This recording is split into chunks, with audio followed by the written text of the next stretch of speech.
Hello friends मो गोल्टू आपण समस्त स्वागत जनावि आम चैनल देश गोल्टे फ्रेंड्स आपड़ जदि ओटीवी देखते निश्चय जानते ओटीवी सबुठ पॉपुलर शो न्यूज फ्यूज अटे। फ्रेंड्स कौन आपड़ एक भी जानते आम समस्त फेवरेट शो न्यूज फ्यूज बंद होगा उपर अच्छी। फ्रेंड्स यही विषय जाना यही छोट इंट्रो पर।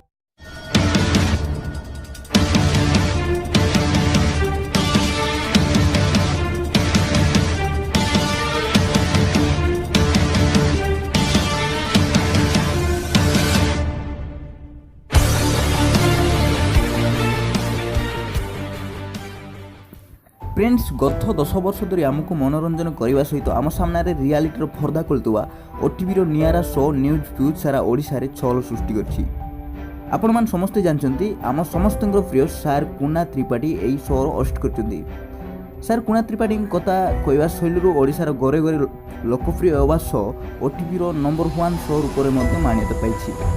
किछि दिन पूर्व चर्चा होता न्यूज फ्यूज छाड़ुंट कुना त्रिपाठी न्यूज फ्यूज छाड़ुंट कुना त्रिपाठी किंतु से एबे पर्यंत यही शो को छाड़ी नथिले।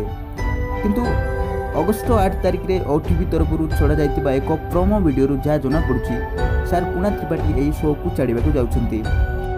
यार अर्थ ए नुह जे न्यूज फ्यूज शो बंद हो केवल पार्थक्य एतिक रहबो न्यूज फ्यूज को कुना त्रिपाठी बदल में हॉलीवुड रो अभिनेता ऋषिकेश सार को होस्ट करथिबार देखिबाकू मिलिबो।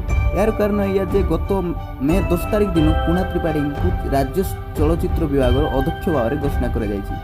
सार आम कलिंग स्टूडियो नवीकरण काम व्यस्त अच्छा एपाईना सार आम न्यूज फ्यूज सुटिंग टाइम दे पारना एमती ऋषिकेश सार को होस्टिंग स्टाइल को दर्शक केते पसंद कर टेलीकास्ट होला जना पड़ो।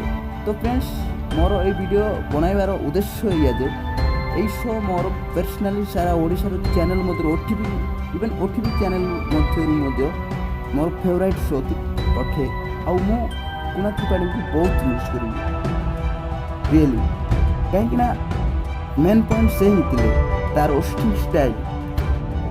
तो फ्रेंड्स आपण पर्सनल राय कौन अटे तले कमेंट करने को भूलु ना। वीडियो भल लगे तो लाइक भी कर दिंतु शेयर भी कर दिंतु आउ नुआ सांग को अनुरोध सब्सक्राइब करके पाखरे आसुवा बेल घंटी को बजाई दिंतु। मिसिबा नेक्स्ट वीडियो सहित धन्यवाद।